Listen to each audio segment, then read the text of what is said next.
Hello student, তোমরা যারা class 11 অর্থাৎ একাদশ শ্রেণীর সেকেন্ড সেমিস্টারের ছাত্রছাত্রী আছো এবং তোমাদের রাষ্ট্রবিজ্ঞান সাবজেক্টটা আছে, তোমাদের জন্য আজকের ক্লাসটা খুবই গুরুত্বপূর্ণ। আজকের ক্লাসে তোমাদের সিলেবাস নিয়ে বিস্তারিত আলোচনা করব এবং তোমাদের কোয়েশ্চেন প্যাটার্নটা বলে দেব, অর্থাৎ কোন অধ্যায় থেকে কত নম্বরের প্রশ্ন হবে সেটা বলে দেব। দেখো, তোমাদের সম্পূর্ণ সিলেবাসটা কয়েকটা ইউনিটে ভাগ করা হয়েছে। প্রথমে হচ্ছে দেখো ইউনিট 1। ইউনিট 1-এ কি বলা হচ্ছে দেখো, অর্থাৎ প্রথম যে অধ্যায়টা ইউনিট 1, সেই অধ্যায়টার নাম হচ্ছে রাজনৈতিক তত্ত্বের মৌলিক ধারণাসমূহ।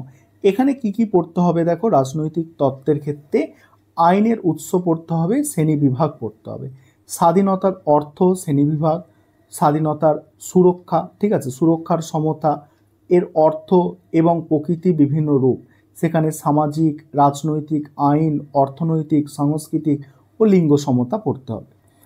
তারপরে আছে দেখো, পরেরটা আছে ন্যায়, ন্যায়ের অর্থ আর বিভিন্ন ধরন পড়তে হচ্ছে। নেক্সট আছে দেখো ক্ষমতা স্বতন্ত্রীকরণের সংজ্ঞা, ধারণার পক্ষে বিপক্ষে যুক্তি, অর্থাৎ ক্ষমতা স্বতন্ত্রীকরণ নীতি কাকে বলে, এর পক্ষে বিপক্ষে যুক্তি, এটা পড়তে হচ্ছে। এবারে ইউনিট 2 অর্থাৎ 2 নম্বর অধ্যায়ের নাম হচ্ছে জাতি ও জাতীয়তাবাদ।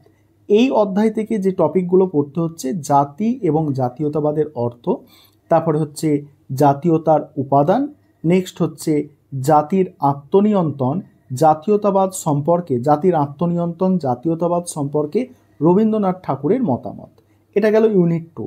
এবার 3 নম্বর ইউনিট দেখো, 3 নম্বর ইউনিট হচ্ছে সরকারের বিভিন্ন রূপ পড়তে হচ্ছে। এর মধ্যে যে টপিকগুলো তোমাদের থাকছে, যে এর সংজ্ঞা, মৌলিক বৈশিষ্ট্য, গণতন্ত্র, কর্তৃত্ববাদ, সর্বগ্রাসীবাদ। তারপর হচ্ছে দেখো 4 নম্বর ইউনিট সমকালীন ভারতীয় রাষ্ট্রচিন্তা, আর এখানে দেখো অগ্রণী চিন্তাবিদগণ, মহাত্মা গান্ধী আছে, তার সত্যাগ্রহ, অহিংসা, বিশ্বশান্তি, এগুলো পড়তে হচ্ছে। বিবেকানন্দের সামাজিক ও রাজনৈতিক সংস্কার পড়তে হবে। নেতাজি সুভাষচন্দ্র বসুর স্বাধীনতা ও জাতীয়তাবাদ পড়তে হচ্ছে। মৌলানা আবুল কালাম আজাদের স্বাধীনতা ও শিক্ষার ধারণা পড়তে হচ্ছে। 5 নম্বর ইউনিট আছে মৌলিক অধিকারের অর্থ প্রকৃতি, তার সঙ্গে নির্দেশমূলক নীতি আর কর্তব্য সমূহ। এখানে পড়তে হচ্ছে তোমাদের অর্থ ও প্রকারভেদ, নির্দেশমূলক নীতি, ভারতীয় নাগরিকদের মৌলিক কর্তব্য। নেক্সট 6 নম্বর ইউনিট অর্থাৎ শেষ যে ইউনিটটা আছে দেখো, নির্বাচন ও প্রতিনিধিত্ব।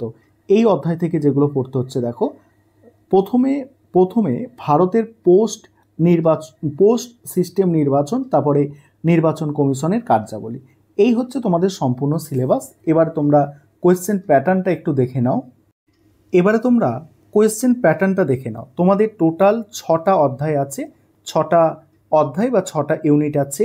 ইউনিট 1, ইউনিট 2, 3, 4, 5, 6 এইভাবে। তোমাদের দেখো এদিকে টোটাল নম্বরটা দেওয়া আছে, দেখতে পাচ্ছ। এখানে প্রশ্ন হচ্ছে 3 ধরনের থাকবে, 2 নম্বরের প্রশ্ন থাকবে, 4 নম্বরের প্রশ্ন থাকবে এবং তোমাদের 6 নম্বরের প্রশ্ন থাকবে। অর্থাৎ কোনো ছোট প্রশ্ন অর্থাৎ 1 নম্বরের প্রশ্ন বা এমসিকিউ তোমাদের সিলেবাসে থাকছে না। এবার প্রথম যে অধ্যায়টা তোমাদের আমি বললাম সিলেবাসে, সেখান থেকে টোটাল 8 নম্বরের প্রশ্ন। এখানে একটা হচ্ছে 2 নম্বরের প্রশ্ন, একটা 6 নম্বরের প্রশ্ন।